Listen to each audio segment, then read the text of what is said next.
Welcome guys, welcome to my YouTube channel. आज एक हम आध्यात्मिक चर्चा करेंगे और ये चर्चा इस बारे में है कि असाधु और दुष्ट लोगों ने संपूर्ण विश्व में किस प्रकार से साधु और सच्चे लोगों को प्रताड़ित किया और दुखी किया है, हमेशा सदा ही, बहुत प्राचीन काल से। तो इसके अंदर सबसे महत्वपूर्ण प्रसंग गौतम ऋषि का प्रसंग आता है, जो शिव पुराण के अंदर है। शिव पुराण के अंदर कोटि रुद्र संहिता के अंदर जहां पर त्र्यंबकेश्वर भगवान शिवलिंग के प्राकट्य की कथा आती है, वहां गौतम ऋषि की कथा आती है कि किस प्रकार गौतम ऋषि के ऊपर हत्या का झूठा आरोप लगा था और उनके ऊपर हत्या का झूठा आरोप लगा के उन्हें उनके ही आश्रम से मार पीट के, पत्थर मार के, गालियां दे के, धक्के मार के पत्नी सहित, उनकी पत्नी अहिल्या सहित बाहर निकाल दिया गया था। एक बहुत बड़ा कटु सत्य जो गौतम ऋषि के साथ हुआ था। और केवल शिव पुराण की ये एक घटना नहीं है। अगर हम बड़े ध्यान से प्रसंगों को देखें तो भगवान श्री कृष्ण के ऊपर सामंतक मणि चुराने का आरोप लग गया था। भगवान श्री राम को वनवास दे दिया था उन्हीं के लोगों ने। तो असाधु लोग जो लालच के गुलाम हैं, जो लोभ के गुलाम हैं, जो पैसों के गुलाम हैं, जो दूसरों के यश से, दूसरों के नाम, मान सम्मान से ईर्ष्या करते हैं, खुद का उनका मान सम्मान इज्जत कुछ होती नहीं है और दूसरों के मान सम्मान इज्जत से जिनको पीड़ा होती है, उन लोगों ने कैसा कैसा किया है। आप स्वयं जानते हैं भगवान श्री राम की कथा, किस प्रकार से उनको वनवास उनके ही लोगों ने दे दिया। आप जानते हैं भगवान श्री कृष्ण की कथा, किस प्रकार से उनके स्वयं के मामा कंस ने उनके माता पिता को जेल में डाल दिया, उनके 7 भाइयों की हत्या कर दी और भगवान श्री कृष्ण का जन्म जेल में हुआ, कारागृह में हुआ। और ये केवल हिंदू धर्म तक सीमित नहीं है। ये आप अरब में चले जाओगे तो पैगंबर मोहम्मद के ऊपर भी पत्थर मारे गए थे, उनके ही लोगों ने, उन लोगों ने जहां पर उन्होंने इस्लाम का पहले पहले उपदेश दिया, उन्होंने उनको मार पीट के भगाया था, उन पे आरोप लगाए थे, उनको पत्थर और ढेले मारे थे मिट्टी के। ईसा मसीह के बारे में हम जानते हैं कैसे उनको सूली लगा दिया गया था। सिखों के गुरु गोविंद सिंह साहब, उनके साथ कितना अत्याचार किया, कितना बुरा किया।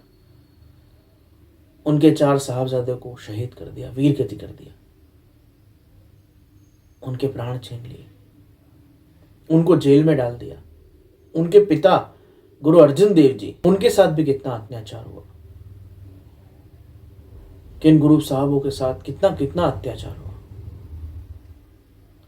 अगर वो सारी कथाएं, अगर वो सारी घटनाएं बड़े विस्तृत रूप से कही जाएं कि कैसे उनको रेत के ऊपर, तपाती रेत पे गर्म तेल और रेत डाल के जला के मारा गया, किस प्रकार से आरेख से 2 टुकड़े किए गए, कैसे गर्दन काट दी गई, कैसे दीवार में जिंदा चुनवा दिया गया, इन घटनाओं को अगर विस्तृत रूप से वर्णन करें तो हृदय की पीड़ा और क्रोध को रोकने का कोई उपाय नहीं मिलेगा।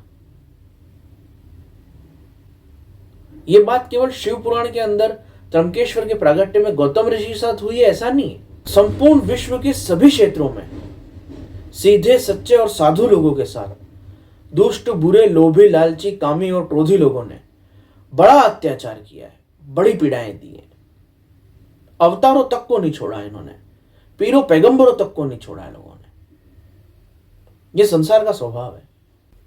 बबूल के पेड़ पे कोई पत्थर नहीं मारता है, आम के पेड़ को ही पत्थर मारते हैं लोग। कांटे लगे उस पेड़ को कोई क्या पत्थर मारेगा। उसकी लकड़ी भी काट के नहीं ले जाते क्योंकि कांटा लगता है।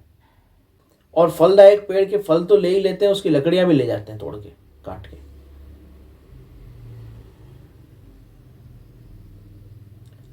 तो सभी कथाओं को अगर हम विस्तृत रूप से देखें तो हमें शंकराचार्य का भी मिलता है कि किस प्रकार शंकराचार्य की जब माता श्री की देहांत हो गया तो उन्हें उन्हीं के गांव के लोगों ने कि तुम सन्यासी हो, यहां नहीं आ सकते और अपनी माँ का अंतिम संस्कार नहीं कर सकते करके इतनी ज़्यादा तकलीफ दी, इतनी पीड़ा दी कि उन्हें घर के खिड़की, दरवाजे और घर में जो लकड़ी का सामान था उसके द्वारा घर के आंगन में ही अंतिम संस्कार करना पड़ा।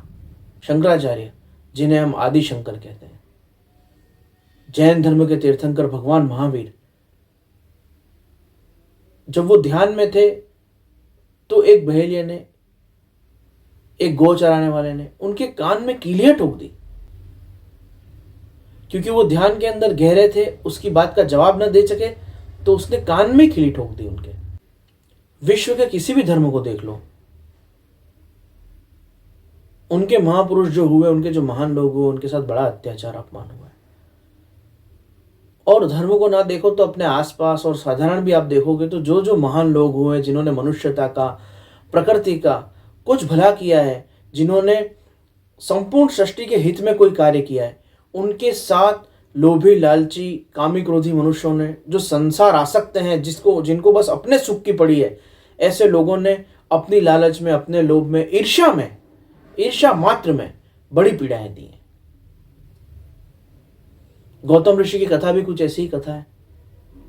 एक ब्रह्मगिरी नामक पर्वत था।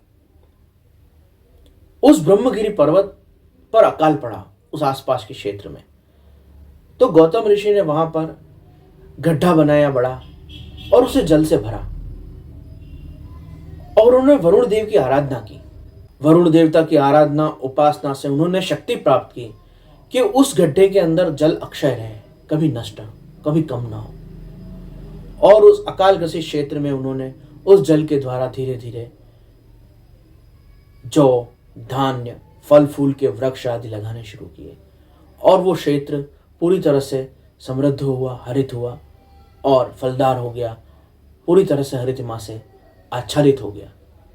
गौतम ऋषि ने इसके लिए बड़ा श्रम किया। उस पूरे क्षेत्र को जल से, फल मूल, अनाज और शाक फल से संपन्न करने के लिए उन्होंने बड़ा श्रम किया। जब वहां सुंदर स्थिति हो गई तो पशु, पक्षी और मनुष्य वहां आकर रहने लगे। गौतम ऋषि ने बिना कुछ समझे, बिना कुछ सोचे उन सबका हित किया, उन सबको वहां रहने की जगह दी, अपने आश्रम में भी जगह दी। कुछ समय बीतने पर गौतम ऋषि के मान सम्मान से, उनके परिश्रम से जो उन्हें प्राप्त हुआ था, उससे कुछ लोग जो उनके साथ रह रहे थे वहां, उन्हें ईर्ष्या होने लगी। वही लोग जो भूखे मर रहे थे, अकाल में इधर उधर भटक रहे थे, जिनको खाने को खाना, पीने को पानी, रहने को जगह, सब कुछ गौतम ऋषि ने दिया था, ऐसे ही लोगों ने उनसे घृणा और नफरत और ईर्ष्या करनी शुरू कर दी। उनके सम्मान से चिढ़ के, उनके यश से चिढ़ के, और उन्होंने एक छल रचा। एक बूढ़ी, वृद्ध, मृतप्राय गाय जो गौतम ऋषि के खेत में उन्होंने छोड़ दी। और वो गाय वहां पर जब गौतम ऋषि ने देखा तो तिनके पास में पड़े हुए घास के कुछ तिनके थे, वो उठाकर गौतम ऋषि उसे हाँकने लगे। और जैसे ही वो उसे हाँकने लगे, वो गाय जमीन पे गिर गई और मर गई, क्योंकि वो इस स्थिति में थी। और जिन्होंने उस गाय को उस खेत में छोड़ा था, भूखी, प्यासी, वृद्ध, मरने को तैयार निर्बल गाय जिन्होंने उस खेत में छोड़ी थी, वो लोग छुप के यह दृश्य देख रहे थे। जैसे उन्होंने ये दृश्य देखा, गाय मर गई, वो सब जने गौतम ऋषि पे टूट पड़े और उन्होंने गौतम ऋषि से बहस करी, झगड़ा किया और कहा कि तुम हत्यारे हो, तुमने गाय की हत्या की है, अब तुम इस आश्रम से निकल जाओ, तुम योग्य नहीं हो, तुमने ये योग्यता खो दी है आश्रम में रहने की। इस प्रकार से उन्होंने गौतम ऋषि से बहुत धक्का मुक्की की, गालियां दी, पत्थर मार के उनको और उनकी धर्मपत्नी अहिल्या को आश्रम से निकाल दिया। उसके बाद गौतम ऋषि ने भगवान शिव की तपस्या की। भगवान शिव प्रकट हुए और उन्होंने कहा कि गौतम, तुम निष्पाप हो, तुमने कभी गौ हत्या करी ही नहीं है। पापी वो लोग हैं जिन्होंने छल से तुम्हारे ऊपर ये झूठा आरोप लगाया। और ये केवल एक कथा नहीं है, भगवान राम जी की भी यही कथा है कि कैसे मंथरा ने कैकेयी को भड़का के उन्हें वनवास दिलवाया और उस वनवास में उनके पिताजी दशरथ जी का भी देहांत हो गया, माँ सीता का अपहरण हो गया, कितनी पीड़ाएं, कितने संकट से है। भगवान श्री कृष्ण की यही कथा है कि किस प्रकार से आकाशवाणी के द्वारा कंस का दिमाग घूम गया और कंस ने उन सुनी सुनाई बातों के ऊपर उनके 6 भाई मार दिए, माता पिता को जेल में रखा, ईसा मसीह को सूली पे चढ़ा दिया गया।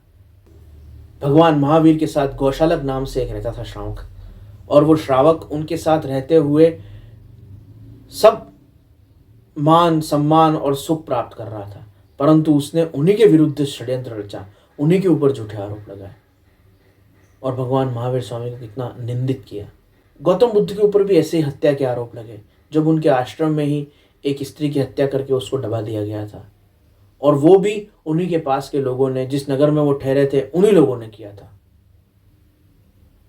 कबीर जी के ऊपर तुलसीदास जी के ऊपर। ऐसा कोई संत, ऐसा कोई महापुरुष इस संसार के लोगों ने नहीं छोड़ा है जिस पे आरोप न लगाए हो, जिसको झूठा बदनाम ना किया हो और जिसको निंदा करके अपमानित ना किया हो। यही किया है लोगों ने संतों के साथ, महापुरुषों के साथ, सिद्ध योगियों के साथ। जिन्होंने लोकहित करने का प्रयास किया उनके साथ यही किया है। इस संदर्भ के अंदर शिव महापुराण के अंदर एक श्लोक आता है जिसका हिंदी अनुवाद यह है कि कितना भी हो जाए, साधु पुरुष साधुता नहीं छोड़ता है और असाधु उनको दुख देना और पीड़ा देना नहीं छोड़ते। ये रीत सदा से चली आई है, ऐसा हमेशा से होता है। इसलिए अधिकतम समय भगवान के भजन में लगाना चाहिए। परोपकार भी एक प्रकार की पीड़ा ही है। जो इसमें लगते हैं वो भी दुखी होते हैं।